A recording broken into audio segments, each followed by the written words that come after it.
What's going on, everybody? My name's Jose from deepdatainvesting.com, and today we'll be talking about price to earnings ratio. Now, before we get started, go ahead and demolish that like button, and if you aren't subscribed yet, go ahead and smash that subscribe button.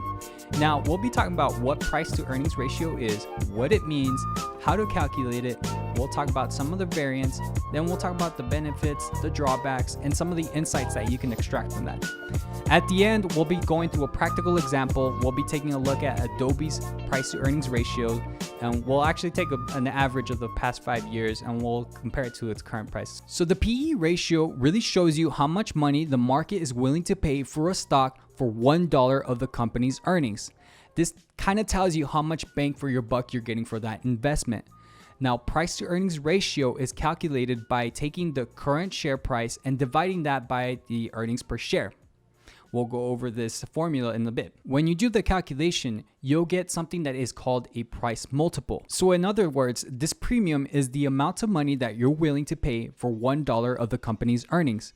All right, so let's take a look at the actual formula and take a deep dive into this. So the price to earnings ratio, again, is calculated by taking the current share price, divide that by the earnings per share. All right, let's go through a quick example so that we can utilize this formula.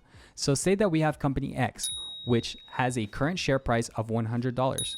Let's say this company reports a net profit of $10 billion. Say that there is 2 billion outstanding shares. So if we calculate the earnings per share, really quick, if you haven't already checked that video out, I'll link it up in the cards above. That way, if you do the calculations, you get 10 billion divided by 2 billion, which gives you $5 per share. To calculate the price to earnings ratio, all you have to do is take the current share price, which is $100, and you divide this by the earnings per share, which is $5. At the end, you get 20, which is the price multiple or the price to earnings ratio. This again means that you're willing to pay $20 for $1 of the company's earnings. All right, so let's talk about the two most common variants of price to earnings ratio.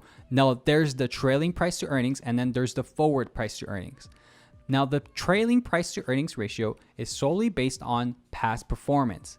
So this is calculated by taking the current share price and you divide this by the past 12-month earnings per share. This is probably the most common variant of them all because it relies on concrete values, which was provided by the companies reporting. However, there's a problem. Past performance does not represent current performance or it will be in the future.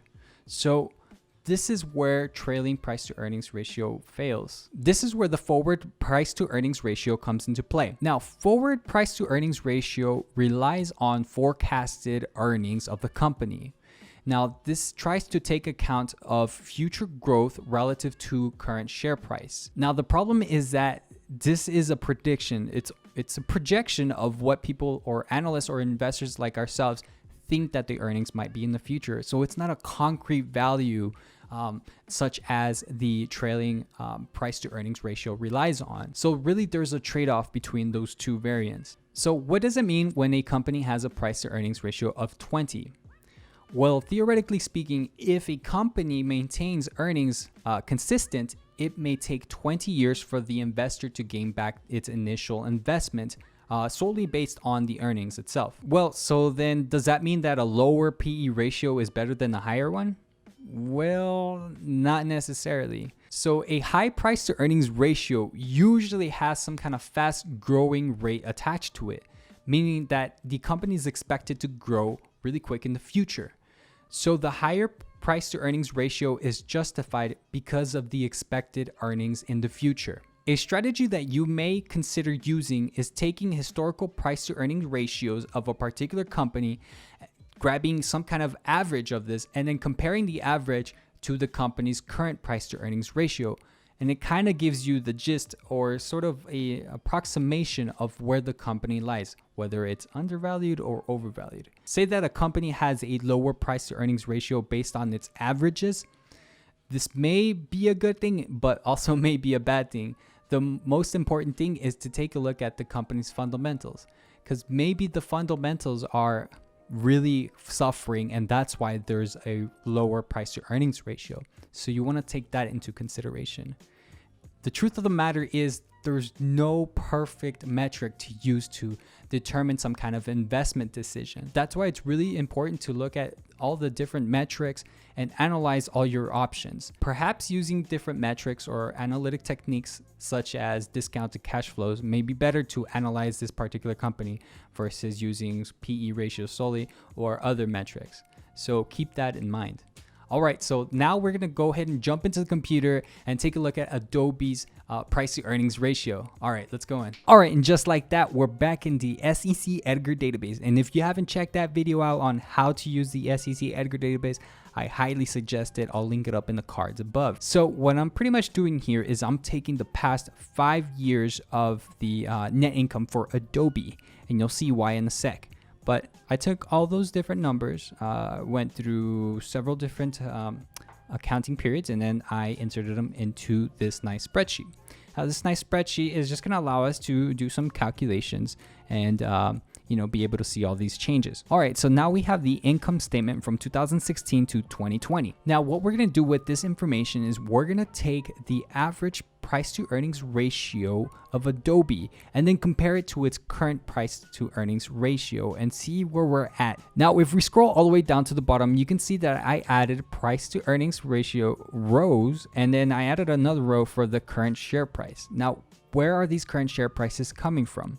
Well, basically, I'm recording on a Sunday, and this was the last price from Friday. So it was at $458.08 per share. What I did for the previous years is I kind of took a close range from those January values, and I went ahead and plugged those numbers in. So these were the current share price sometime in January near the 15th. To calculate the price to earnings ratio, it's super simple. And if you're working on a spreadsheet like Excel or Google Sheets, all you have to do is you press the equal sign. Then what you're going to do is divide the current share price divided by the earnings per share. In this case, I'm just going to use the basic EPS. So we're going to take that value and we're going to press enter. That will give you the price to earnings ratio. So you have a 41.87 price multiple. So we can apply the same formula by just simply dragging this corner over to the other columns, and we'll automatically populate those values. Now at first glance, price to earnings ratio of 40 seems pretty high, right? Well,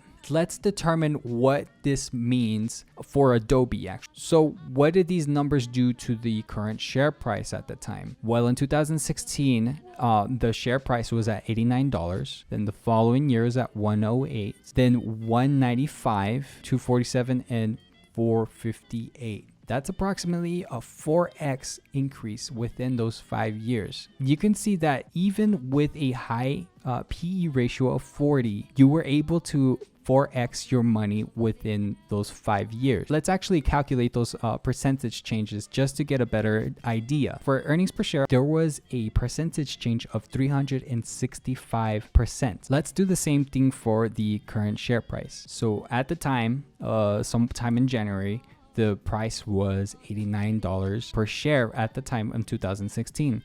In 2020, in January 15th, it was at $458. So let's take a look at this percentage change. And you get a percentage change of 411%.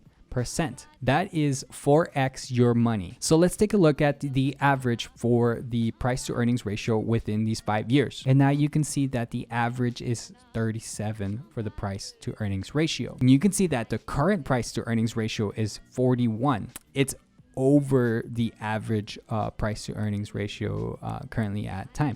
But remember, past performance does not necessarily represent current performance. So we'll see how Adobe goes on from here. Now, again, I want to reiterate the idea that a lower ratio does not necessarily mean it's better than a higher ratio. So I want to leave here with a quote from Warren Buffett, where he says, "It's far better to buy a wonderful company at a fair price than a fair company at a wonderful price." Think about that. That's it for this one. Thank you guys so much for watching. Make sure to go to deepdatainvesting.com, subscribe there, check out the article that my partner Carlos wrote up, taking a different angle on price to earnings ratio. It really gives you a different insight on the different extractions that you might take from price to earnings ratio. So go ahead and leave us a comment if you learned anything. Leave a like, subscribe, and we'll see you on the next video.